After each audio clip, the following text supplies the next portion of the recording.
ती ती पाटकर काय तिचं नाव स्वप्ना पाटकर वगैरे त्याच्याबद्दलचं काय काय वक्तव्य केलं हे जर तो जर व्हिडिओ पाहिला तर तुम्हाला लक्षात येईल की यांची लायकी किती. म्हणून हे चरित्र हनन करण्याचा प्रकार हे जे काही वारंवार करतात त्यासाठी त्यांना मी आबरू नुकसानीची एक नोटीस आज त्यांना पाठवणार आहे. त्यांच्यावर तो गुन्हा दाखल करणं, त्यांनी जर माफी मागितली नाही तर त्यांच्यावर तो गुन्हा दाखल केला जाईल. मला याची कल्पना आहे की ते राज्यघटना तर मानतच नाहीत, त्यांना त्याचं काही घेणं देणं नाही, ते पुन्हा फुशारकीने सांगतील अशा तर फार नोटिसा मी खिशात घालून फिरतो वगैरे वगैरे वगैरे तो बोलेल. परंतु कायद्याच्या चौकटीत आज बसून मी त्याला आज नोटीस पाठवणार आहे आणि जर त्यांनी जर याचं उत्तर मला दिलं नाही तर पुन्हा फौजदारी स्वरूपाचा गुन्हा सुद्धा दाखल करेल. सिव्हिलची पण नोटीस देणार आहेत का? काही त्याची रक्कमीच्या संदर्भात काही हे करणार? रकमेच्या संदर्भात पण देणार आहे आणि फौजदारी स्वरूपाचा गुन्हा सुद्धा त्याच्यावर दाखल करणार आहे. अंबादास दानवे म्हणतात ज्याला मानी नाही त्याला हानी कशाची? हा, त्यांना मान नाहीच आहे ना, त्यांची लायकीच ती आहे.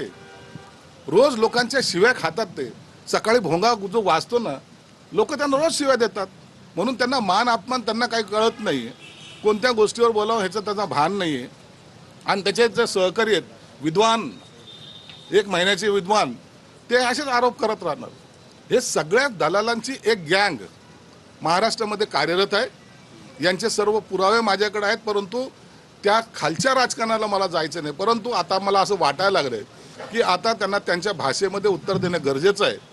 कुठं कुठं कशी सरकारी बंगल्यामध्ये पार्ट्या केल्यात त्याचे सुद्धा आता व्हिडिओ मला सुद्धा दाखवावे लागतील असं मला वाटतंय. आणि म्हणून ते बाकी काय असेल ते पुणे असेल, मुंबई असेल, मग सगळे प्रकार जेव्हा काढेल तर हे यांना प्रतिबंध थोडी होईल. परंतु ह्या नीच पातळीवर जाण्याची माझी आज तरी इच्छा नाही आहे. जर त्यांनी माझ्या विरोधात आणखीन गरळ ओकण्याचा प्रयत्न केला तर मला निश्चित त्या भाषेमध्ये त्यांना उत्तर द्यावं लागेल. असं म्हणाले की तुम्ही कुठल्या पातळीवर गेलेले आहात की तुमच्या राजकारणात तुमच्या तत्वात बसतं का? माझ्या बेडरूममध्ये मी बसणं हे माझ्या पातळीत बसत नाही काय? नालायकानं हो, तुम्ही जाऊन कुठलचा जरी व्हिडिओ काढून त्याचा दाखवायचा प्रयत्न करताय, तुम्हाला त्याची लाज लज्जा काय वाटते का? या अशा प्रकारचं कधी राजकारण कधी महाराष्ट्राने पाहिलंय का? सुसंस्कृत असलेले तुम्ही ही अशी नीच पातळी गाठता, याच्यामुळे तुम्हाला वाटतं आमची जास्त बदनामी होते. परंतु एक लक्षात ठेवा, हे सगळे जण फक्त आणि फक्त कसं मला टार्गेट करता येईल याचा प्रयत्न ते आहेत. जयंत पाटलांनी प्रदेशाध्यक्ष पदाचा राजीनामा दिला. शशिकांत शिंदेची जवळपास होती. जयंत पाटलांचं अनेक वर्षापासून शरद पवार साहेबांबरोबर असलेलं चांगलं नातं, परंतु असलेली अस्वस्थता ही आपल्याला पाहायला मिळालेली आहे.